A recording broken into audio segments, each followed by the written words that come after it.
कोकणातील प्रमुख आणि महत्त्वाच्या जिल्ह्यांपैकी एक म्हणजे रत्नागिरी। तसं म्हटलं तर राजकीय दृष्ट्या अधिक उलथापालथी होत असलेला हा जिल्हा अणुऊर्जा प्रकल्प, रिफायनरी प्रकल्प, मुंबई गोवा महामार्गाचे रखडलेलं काम किंवा शिवसेना फुटीनंतर खुद्दार आणि गद्दार या मुद्द्यांमुळे प्रसिद्ध असलेला हा जिल्हा।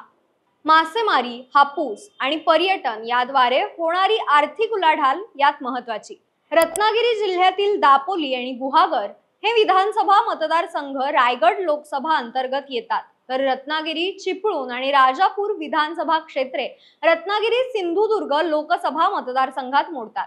या 5 मतदारसंघांपैकी शिवसेना आणि शिवसेना उद्धव बाळासाहेब ठाकरे यांच्याकडे प्रत्येकी 2 जागा, तर एका जागी अजित पवारांच्या राष्ट्रवादीचे आमदार आहेत। रत्नागिरी हा जिल्हा सुरुवातीपासूनच ठाकरे यांच्या पाठीशी भक्कमपणे उभा राहिलाय।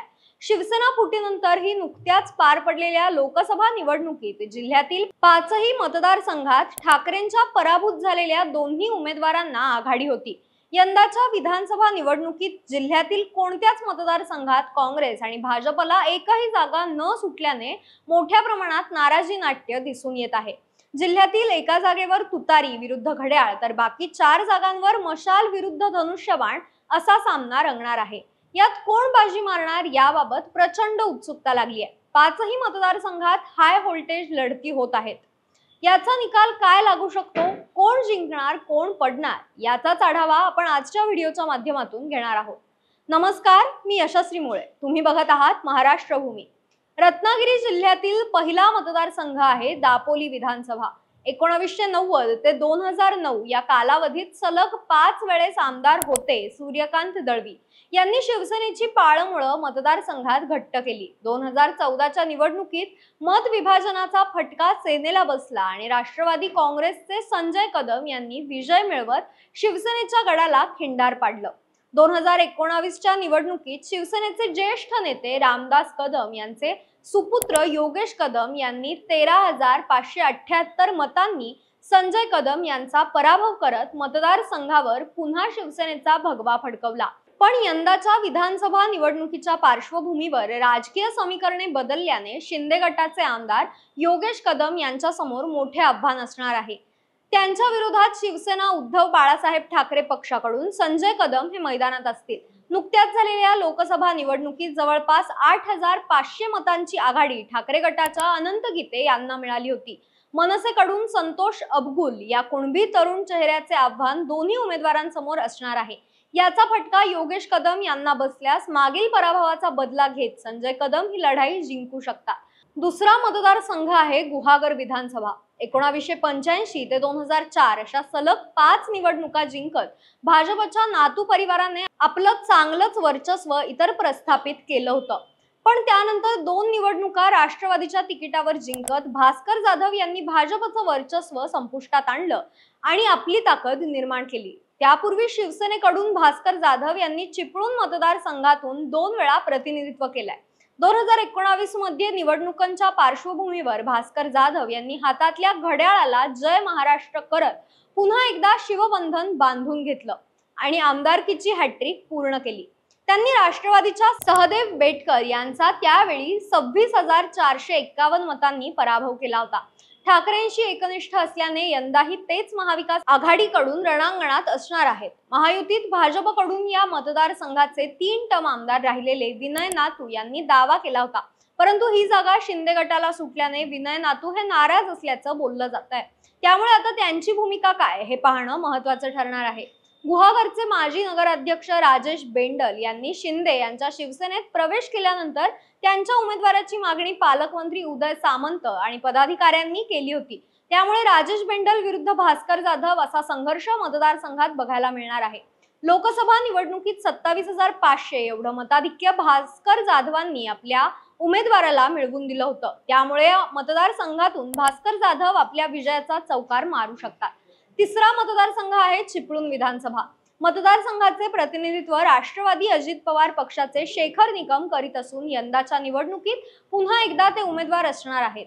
महायुतीत ही जागा अजित पवारांना सुटल्याने 34 वर्षांनंतर प्रथमच धनुष्यबाण चिन्ह दिसणार नाहीये। मागील निवडणुकीत शेखर निकम यांनी सदानंद चव्हाण यांची विजयाची हॅट्रिक हुकवत त्यांना 30,000 मतांनी पराभवाची धूळ चारली होती।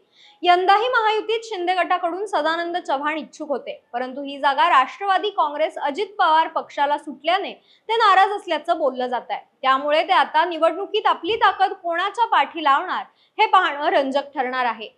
तर दुसरीकडे महाविकास आघाडीत शिवसेना आणि काँग्रेसचे इच्छुक असले तरी राष्ट्रवादी काँग्रेस शरदचंद्र पवार पक्षाकडून प्रदेश सरचिटणीस प्रशांत यादव हे उमेदवार असणार आहेत।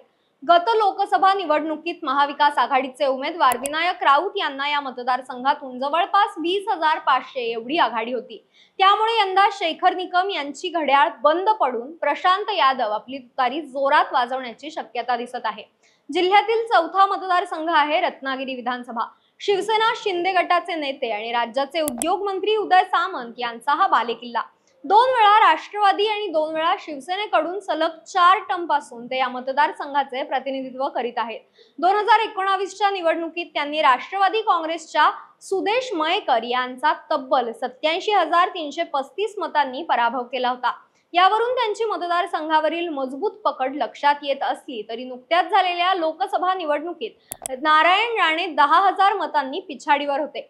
शिवसेनेची 2 शकले निर्माण झाल्याने त्यांच्या विरोधी ठाकरे मजबूत फिल्डिंग लावत आहेत। त्यासाठी तिकीट न मिळाल्याने नाराज असलेले भाजपचे ज्येष्ठ नेते माजी आमदार बाळ माने यांना नुकताच पक्षात प्रवेश दिलाय आणि त्यांना लगेच उमेदवारी देत मशाल पेटवण्याची जबाबदारी त्यांच्यावर सोपवली आहे। दुसरीकडे ठाकरे गटाकडून उमेदवारीचे प्रबळ दावेदार असणारे शिवसेना जिल्हा प्रमुख निष्ठावंत उदय बने यांनी बंड करत आपला अपक्ष उमेदवारी अर्ज दाखल केलाय।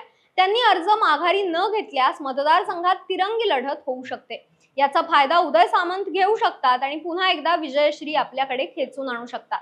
रत्नागिरी जिल्ह्यातील 5वा मतदारसंघ आहे राजापूर विधानसभा। 1995 पासून या मतदारसंघावर शिवसेनेचा भगवाच फडकतोय।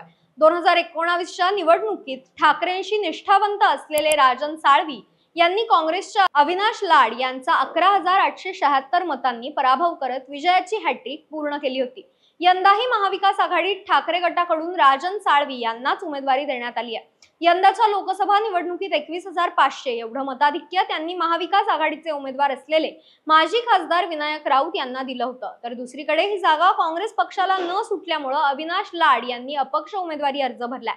ते अर्ज मागे घेतील असा विश्वास राजन साळवी यांना आहे। महायुतीत ही जागा शिंदे गटाकडे असून उदय सामंत यांची ज्येष्ठ बंधू किरण सामंत हे उमेदवार असणार आहेत। गेली अनेक वर्ष भारतीय जनता पक्षात कार्यरत असलेल्या या राजापूर लांजा साखरपा भाजपच्या विधानसभा क्षेत्र समन्वयक असलेल्या उल्का विश्वासराव यांनी नुकताच आमदार भास्कर जाधव यांच्या प्रमुख उपस्थितीत उद्धव बाळासाहेब ठाकरे शिवसेना पक्षात प्रवेश केलाय।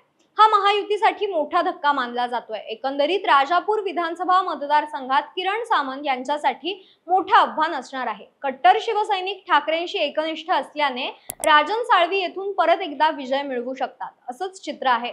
रत्नागिरी जिल्ह्यातील या 5ही विधानसभा मतदारसंघात यंदा अटीतटीच्या लढती होणार असून ठाकरेंना कायम साथ देणाऱ्या शिवसैनिकांची भूमिका या ठिकाणी निर्णायक असणार आहे।